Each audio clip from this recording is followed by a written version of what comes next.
बिस्मिल्लाहिर्रहमानिर्रहीम। आज हमारे चैप्टर नंबर 2 का लेक्चर 3 है, जो सब्लिमेशन और सॉल्वेंट एक्सट्रैक्शन के हवाले से है। तो सबसे पहले हम पढ़ेंगे सब्लिमेशन। इसकी definition: it is the process of converting a solid directly into vapours by heating and then condensing these vapour to form solid again. इसमें हम क्या करेंगे, सॉलिड को हीट करेंगे, वो डायरेक्टली वेपर में चेंज हो जाएगा। यानी अब देखें ना, अगर आप बर्फ़ की बात करें, आइस इज ए सॉलिड, ठीक है। आइस जो क्या है, ये सॉलिड है। आइस को जब आप हीट करते हैं तो पहले क्या बनता है, पहले लिक्विड बनता है, फिर हीट करते हैं, फिर क्या बनता है, फिर वेपर, भाप बनती है, स्टीम बन जाती है, वेपर बन जाते हैं। तो कुछ सॉलिड ऐसे होते हैं जिनको जब आप हीट करते हैं तो वो लिक्विड नहीं बनाते, वो वेपर बनाते हैं directly. It is the process of converting solid directly into vapour by heating. तो वो सॉलिड जो होते हैं, जो कुछ जो हीट होते हैं, तो वो वेपर में तब्दील हो जाते हैं हीटिंग के जरिए। And then condensing these vapour, इन वेपर को ठंडा करते हैं, कंडेंस करते हैं, टू फॉर्म सॉलिड अगेन। इन वेपर को ठंडा करके दोबारा सॉलिड हासिल कर लिया जाता है। और ये जो सॉलिड हासिल करते हैं, ये प्योर सॉलिड होता है और इसको सब्लिमेट बोलते हैं। It is commonly use to purify a solid. ये जो टेक्निक है सब्लिमेशन की, ये सॉलिड को प्योरीफाई इस्तेमाल करने के लिए इस्तेमाल होती है। ये टेक्निक सब्लिमेशन जो है, ये सॉलिड को प्योरीफाई करने के लिए इस्तेमाल होती है। Example of such solid are ammonium chloride, iodine, naphthalene, benzoic acid, ETC. वो सॉलिड, दो solid which convert directly solid into vapor are these। वो सॉलिड जो डायरेक्टली सॉलिड से वेपर में तब्दील हो जाते हैं, यानी लिक्विड नहीं बनाते, सॉलिड से वेपर बनाते हैं डायरेक्टली। वो सॉलिड अमोनियम क्लोराइड है, नौशादर, जो कि हकीमों के पास भी मिलता है, खांसी के शरबत में डाला जाता है। आयोडीन, नेफ्थलीन ऑर्गेनिक कंपाउंड है, बेंजोइक एसिड ये भी ऑर्गेनिक कंपाउंड है। इन सॉलिड को प्योरीफाई करने के लिए हम जो है वो सब्लिमेशन की टेक्निक इस्तेमाल करते हैं। वजह, ये सॉलिड डायरेक्टली वेपर में तब्दील होते हैं। These solid are purified by sublimation technique because these solid changes directly into vapour without passing through liquid state. ये लिक्विड स्टेट में चेंज नहीं होते, बल्कि ये वेपर में डायरेक्टली चेंज हो जाते हैं। In sublimation the impure substance is taken in watch glass. ये डायग्राम में देख रहे हैं, ये आपको ये नजर आ रही है, ऐसे ऐसे ही पड़ी हुई है। नीचे आपको एक वॉच गिलास पड़ा, शीशे का ये पड़ा हुआ है इस तरह से। ये वॉच गिलास है, नीचे यहाँ पर ये वाला, ये वॉच गिलास है। तो सब्सटेंस को, इसके ऊपर ये ऊपर सब्सटेंस रखा हुआ है, क्रूड सब्सटेंस, इम्प्योर सब्सटेंस, ये ऊपर रखा हुआ है आपने यहाँ पर क्रूड सब्सटेंस। इसको आपने प्योरीफाई करना है। ये जो ग्रे कलर का है क्रूड सब्सटेंस, इसको ऊपर रखा हुआ है। ये नीचे वॉच गिलास है। It is covered with inverted funnel. इसके ऊपर फनल जो होती है, की फनल, इसके ऊपर इन्वर्ट करके उल्टा रखते हैं, और फनल के ऊपर वेट काटन लगाई जाती है। ये देखें, ऊपर काटन लगाई हुई है फनल के ऊपर। तो इस फनल के ऊपर वेट काटन, गीली काटन लगाती हैं, ताकि यहाँ से सॉलिड जो वेपर में तब्दील होगा, वो सॉलिड ठंडा होकर दोबारा सॉलिड, वो वेपर दोबारा सॉलिड में तब्दील हो जाए। सॉलिड जो वेपर में तब्दील होंगे, वो वेपर दोबारा ठंडे होकर सॉलिड में तब्दील हो जाएं, वेट काटन की वजह से जो ठंडी हो जाएगी फनल। तो this substance is then heated slowly over a sand bath. ये जो कंटेनर नीचे पड़ा हुआ है ना, ये देखें कंटेनर पड़ा हुआ है नीचे, ये वाला, इसमें रेत रखी जाती है। रेत आप डायरेक्टली अगर हीट करेंगे तो ये सब्सटेंस पिघल जाएंगे, दोनों खराब हो जाएंगे, डिकम्पोज हो जाएंगे। आप रेत डालें, एक एक ये जो बाथ लेंगे, ये इस तरह से वेसल होगा, बर्तन होगा, उसमें सैंड, रेत डालें। रेत को डाल के जब हीट करेंगे, रेत पहले हीट होगी, फिर वो सॉलिड को हीट करेगी। इस तरह से स्लो हीटिंग आपको मिल जाएगी, यानी कि वो बहुत ज़्यादा हीटिंग नहीं होगी, स्लो हीटिंग मिलेगी, और सब्सटेंस जो होगा वो ऐसा ऐसा जो है वो वेपर में तब्दील होगा, खराब नहीं होगा, डिकम्पोज नहीं होगा। ठीक है।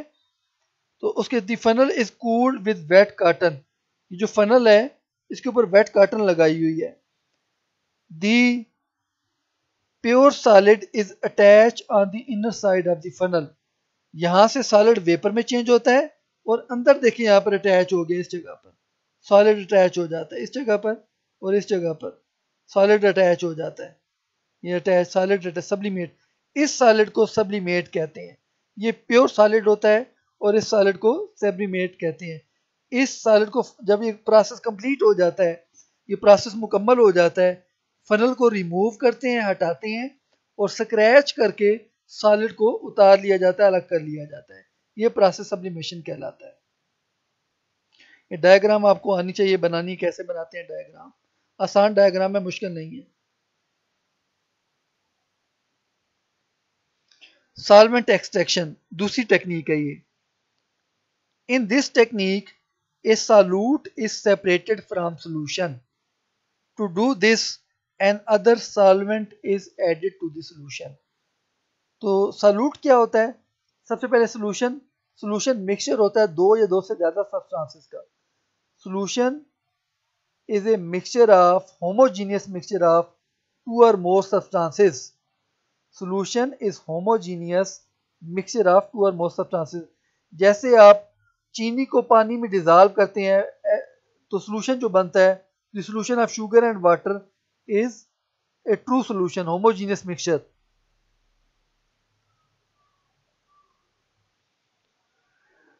सॉल्यूट जो होगा, ये सॉल्यूशन में वो चीज होती है जो कम मिकदार में होती है। जैसे आप चीनी पानी में डालते हैं, चीनी कम मिकदार में होती है, चीनी सॉल्यूट होगी। शुगर को आप वाटर में ऐड करते हैं, if the sugar is in less amount the sugar will be the solute और वाटर विल बी सॉल्वेंट। ठीक है, तो सॉल्यूशन में जो सॉल्यूट होगा, वो जो चीज कम मिकदार में होगी, उसको आपने रिमूव करना है। To do this another solvent is added to the solution. एक और सॉल्वेंट डालते हैं सॉल्यूशन के अंदर। देखिए सॉल्यूशन में अपना सॉल्वेंट भी होता है, सॉल्यूट भी होता है सॉल्यूशन के अंदर। एक और सॉल्वेंट सॉल्यूशन के अंदर डालते हैं। जो सॉल्वेंट आप ऐड कर रहे हैं, the added solvent must have two properties. वो सॉल्वेंट जो आप सॉल्यूशन में डाल रहे हैं, उस सॉल्वेंट की दो प्रॉपर्टीज होनी चाहिए। It must be immiscible with the solution, ये सॉल्यूशन के अंदर हल नहीं होना चाहिए, डिजॉल्व नहीं होना चाहिए। बिल्कुल वैसे ही जैसे तेल और पानी, आप तेल को पानी में डालें, तेल ऊपर तैरता है और पानी नीचे रहता है, तो ये तेल पानी डिजॉल्व नहीं होते, इमिसिबल। लिक्विड अगर लिक्विड में डिजॉल्व ना हो, हल ना हो, उसके लिए टर्म इस्तेमाल करते हैं इमिसिबल। अगर लिक्विड लिक्विड में हल ना हो तो उसके लिए क्या टर्म इस्तेमाल करते हैं? Immiscible. The solute must be more soluble in this solvent. जो सॉल्वेंट आप डाल रहे हैं, इसमें सॉल्यूट ज्यादा हल होना चाहिए। जो आप सॉल्वेंट ऐड कर रहे हैं, इसमें सॉल्यूट ज्यादा डिजॉल्व होना चाहिए। A separating funnel is used for solvent extraction. कैसे करते हैं सॉल्वेंट एक्सट्रैक्शन? ये सेपरेटिंग फनल लेकर, ये सेपरेटिंग फनल देखिए आप, इसमें ये स्टॉपर लगा हुआ है, एक ऊपर स्टॉपर लगा हुआ है, एक यहाँ पर स्टॉपर लगा हुआ है। इस स्टॉपर में ये जो नीचे वाला स्टॉपर है, इसमें सुराख होता है। अगर सुराख ऊपर की जानिब हो तो ये सारा लिक्विड नीचे आ जाता है। सुराख ऊपर ऐसे लिक्विड की तरफ हो, जो ऊपर लिक्विड दो नजर आ रहे हैं, इसकी तरफ हो, तो सारा लिक्विड ऊपर से नीचे की तरफ आ जाता है।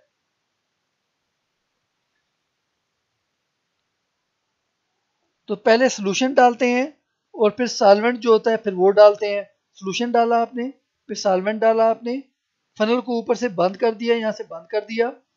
To liquid are shaken together, दोनों लिक्विड को अच्छी तरह से शेक करते हैं, हिलाते हैं। ठीक है, अच्छी तरह से शेक करते हैं। अब इसकी एग्जांपल है हमारे पास ether extraction. The most common laboratory example of solvent extraction is ether. जो एक कॉमन एग्जांपल है लेबोरेटरी में सॉल्वेंट एक्सट्रैक्शन की, वो ईथर है, ether extraction. This is used to separate organic product from aqueous solution. आपने कोई ऑर्गेनिक कंपाउंड तैयार किया है, वो ऑर्गेनिक कंपाउंड जो है वाटर के अंदर मौजूद है। एक्वा सॉल्यूशन क्या होता है? वो सॉल्यूशन जो वाटर के अंदर बने। ये जो ऑर्गेनिक कंपाउंड है, प्रोडक्ट है, ये वाटर के अंदर मौजूद है। इस ऑर्गेनिक कंपाउंड को आप वाटर से सेपरेट करना चाहते हैं, अलग करना चाहते हैं। Ether makes an immiscible layer with aqueous solution. Ether पानी में डिजॉल्व नहीं होता, ये एक अलग लेयर बना देता है, जैसे तेल पानी में लेयर बना देता है, ऑयल। इस तरह से ईथर जो है, ये ऑर्गेनिक कंपाउंड है ईथर, ये भी पानी के साथ एक अलग लेयर बना देता है। The two liquid are shaken up in the funnel and allowed to separate. दोनों लिक्विड को शेक किया जाता है, हिलाया जाता है और फिर रख देते हैं ताकि दोनों फिर लिक्विड अलग हो जाएं। थोड़ी देर के बाद वो खुद ही लिक्विड अलग अलग हो जाते हैं, दोनों लेयर अलग हो जाती हैं। शेक करने का क्या मकसद है, हम क्यों शेक करते हैं? शेक करने से ये होता है कि जो सालूट होता है वो एक लेयर से निकल के दूसरी लेयर में चला जाता है। The inorganic impurities remain in aqueous solution। जो इनऑर्गेनिक कंपाउंड होते हैं वो पानी के अंदर रहते हैं, क्योंकि पानी भी इनऑर्गेनिक है और ये इम्प्योरिटीज भी इनऑर्गेनिक है, ये दोनों पानी के अंदर रहती हैं। Organic product goes to ether layer. और ईथर देखें, ईथर भी ऑर्गेनिक कंपाउंड है और ऑर्गेनिक प्रोडक्ट ये भी ऑर्गेनिक है, कार्बन वाला कंपाउंड है। ये दोनों फिर अलग हो जाते, ये जो है ऑर्गेनिक प्रोडक्ट जो होता है ईथर के अंदर डिजॉल्व हो जाता है। The ether layer is separated, ether layer को अलग करते हैं। Organic product is obtained from ether by evaporation. Ether को धूप में रख दें या हीट करें तो ईथर जो है वो इवेपोरेट कर उड़ जाता है, पीछे ऑर्गेनिक कंपाउंड में मिल जाता है जो कि प्योर हो जाता है। Repeated extraction.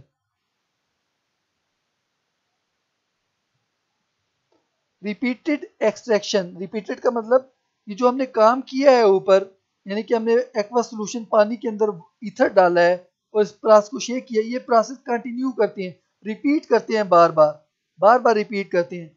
यानी कि ऑर्गेनिक लेयर को निकाला वाटर में से, वाटर को दोबारा फनल में डाला, दोबारा ईथर डाला, दोबारा फिर शेक किया, फिर इस तरह से जो है ऑर्गेनिक कंपाउंड और ज्यादा रिमूव हो जाता है।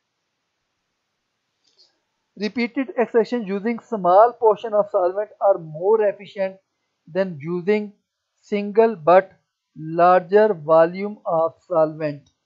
आप एक दफा सारे का सारा सॉल्वेंट पलट देंगे उसके अंदर, सॉल्यूशन के अंदर, तो एक ही एक्सट्रैक्शन होगी सिर्फ, यानी कि एक दफा आप सॉल्यूट रिमूव कर सकती हैं क्योंकि आपने सारा सॉल्वेंट एक ही दफा सॉल्यूशन में डाल दिया।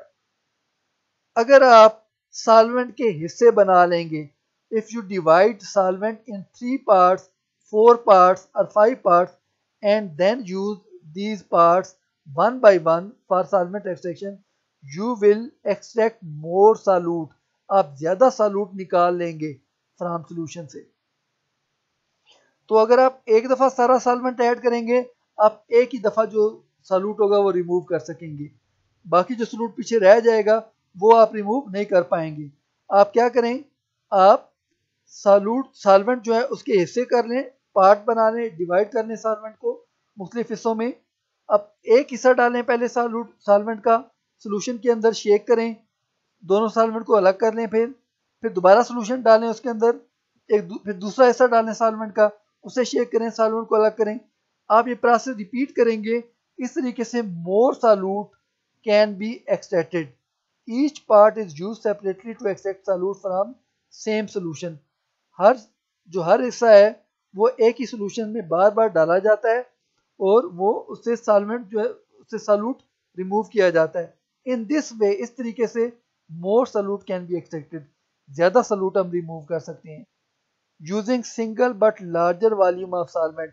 आप एक ही दफा सारा सॉल्वेंट उंडेल देंगे सॉल्यूशन के अंदर, less amount of solute is extracted from solution.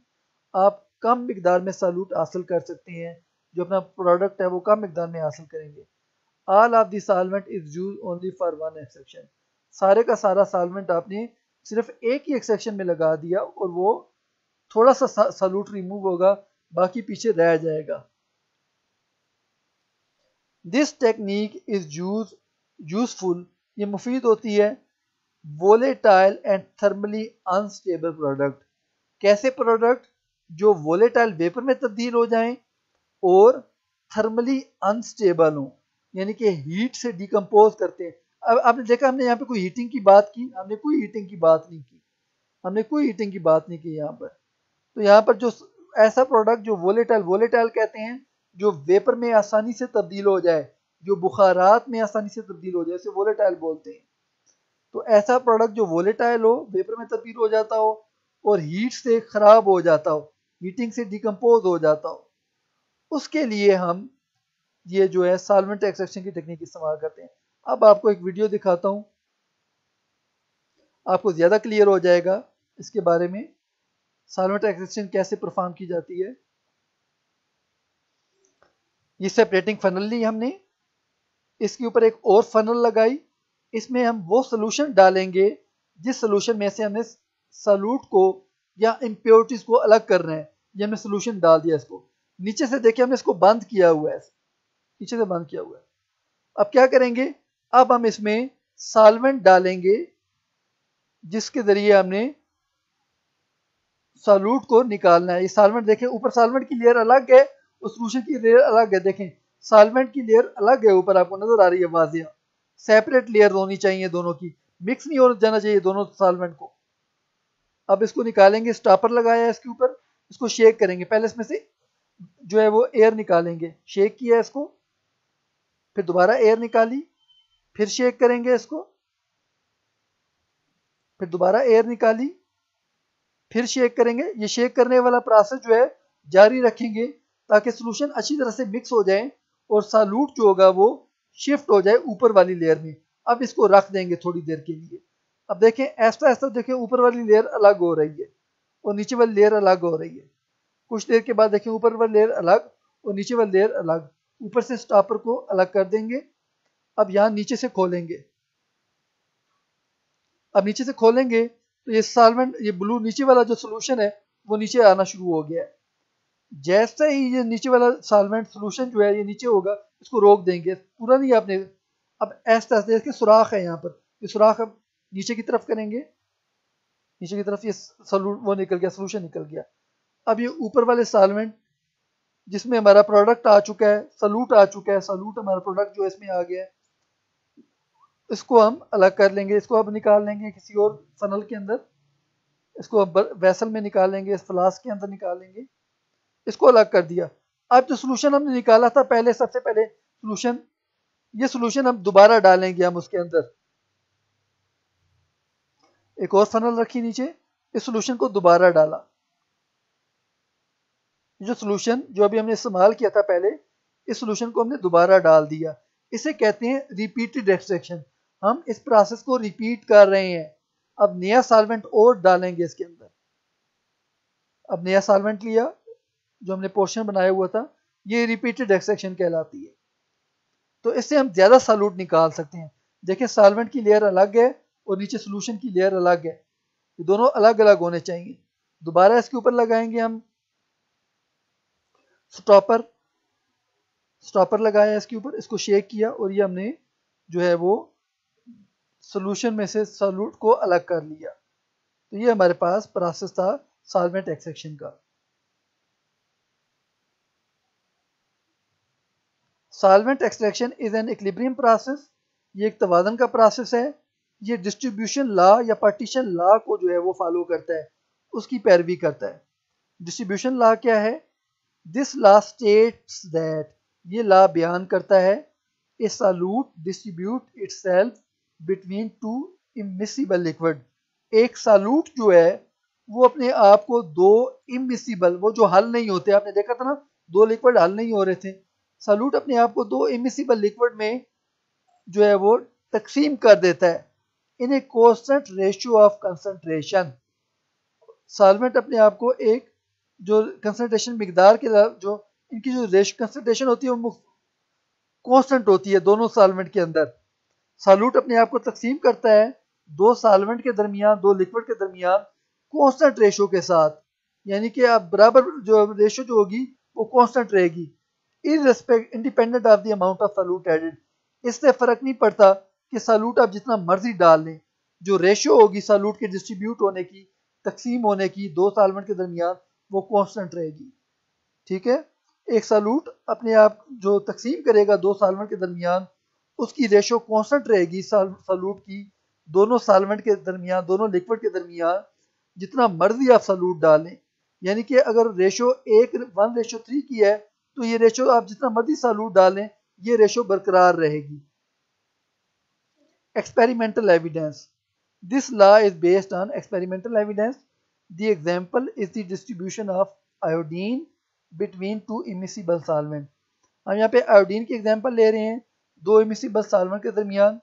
These solvent are water with potassium iodide and carbon tetrachloride. ये दो सॉल्वेंट है, वाटर और पोटाशियम आयोडाइड इसमें डालते हैं वाटर के अंदर, तब आयोडीन इसमें डिजॉल्व होती है, वरना आयोडीन इसमें डिजॉल्व नहीं होती।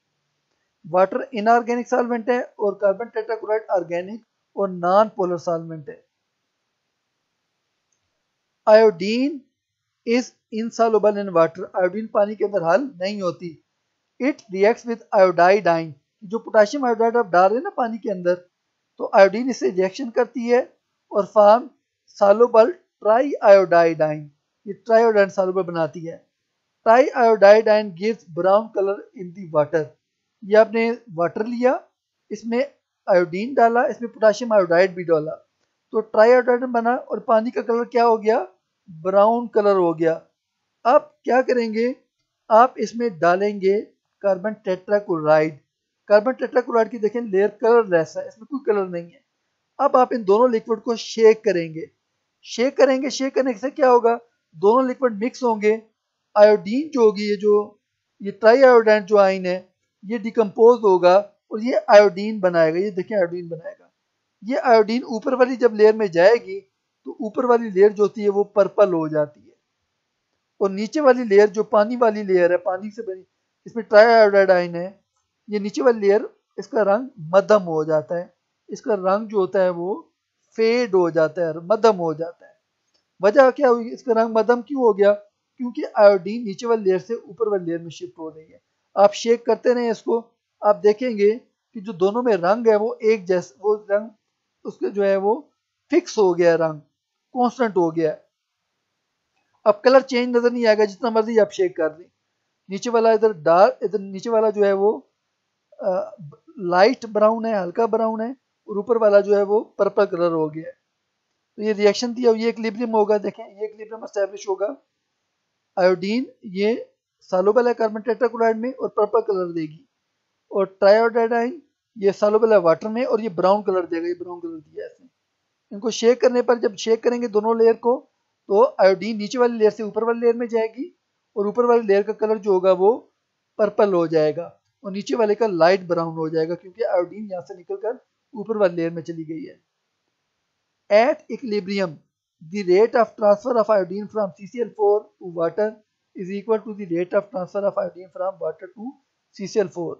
जब तवाज़न कायम हो जाएगा तो जितनी आयोडीन वाटर से CCl4 में जाएगी, इतनी आयोडीन CCl4 से वाटर में आ जाएगी, तो ये बराबर रहेगा, ताकि कलर जो है फिर कांस्टेंट रहेगा, कलर चेंज नहीं होगा, कलर कांस्टेंट रहेगा। The ratio of final concentration of iodine between two layer remain constant at equilibrium। जो रेशियो होता है, तनासब जो होता है आयोडीन का दो लेयर के दरमियान, यानी कि वाटर और CCl4 के दरमियान, वो कांस्टेंट रेशियो होती है। The constant ratio is called distribution coefficient. इसे डिस्ट्रीब्यूशन कोएफिशिएंट कहते हैं कांस्टेंट रेशियो को। यानी कि ये देखें, जो ब्रैकेट पता है किसको जाहिर कर रही है, जो बाहर वाली ब्रैकेट है ये जाहिर करती है कंसंट्रेशन को। ये जो स्क्वायर ब्रैकेट लगी हुई है ये कंसंट्रेशन को जाहिर करती है। Concentration of iodine in CCl4, नीचे concentration of triiodide in water aqueous, water के अंदर। ये जो रेशियो है ये कांस्टेंट होती है और इसे डिस्ट्रीब्यूशन कोएफिशिएंट कहते हैं। डिस्ट्रीब्यूशन कोएफिशिएंट इसको K से जाहिर करते हैं, बास किताबों में इसको P से भी जाहिर करते हैं और इसे पार्टीशन कोएफिशिएंट कहते हैं। इसको पार्टीशन कोएफिशिएंट भी कहते हैं, इसको डिस्ट्रीब्यूशन कोएफिशिएंट भी कहते हैं, और बास किताबों में से K की बजाय P से जाहिर करते हैं। अब शार्ट क्वेश्चन आ जाए हमारे पास, डिफाइन सब्लिमेशन। तो ये डेफिनेशन है सब्लिमेशन की, ठीक है, ये डेफिनेशन हो गई सब्लिमेशन की। Draw the label diagram for sublimation process. ये सब्लिमेशन की डायग्राम है जो आपने बनानी है। ये डायग्राम सब्लिमेशन की आ गई, ये आपने बनानी होगी।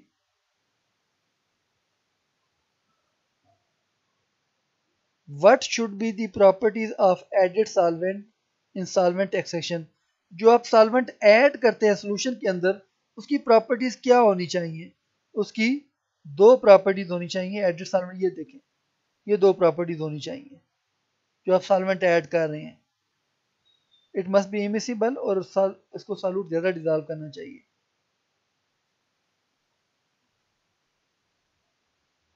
What is ether extraction? Ether extraction दी हुई है यहाँ पर, ईथर एक्सट्रैक्शन है।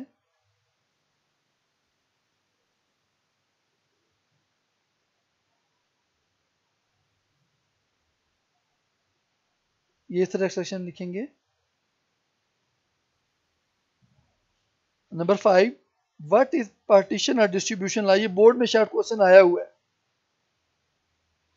ये आ गया डिस्ट्रीब्यूशन या पार्टीशन लॉ, तो ये बोर्ड में शार्ट क्वेश्चन आया हुआ है। Why repeated extraction are more efficient than using single but larger volume of solvent? Repeated extraction क्यों एफिशिएंट होती हैं, उसका यहाँ पर ये दिया हुआ है।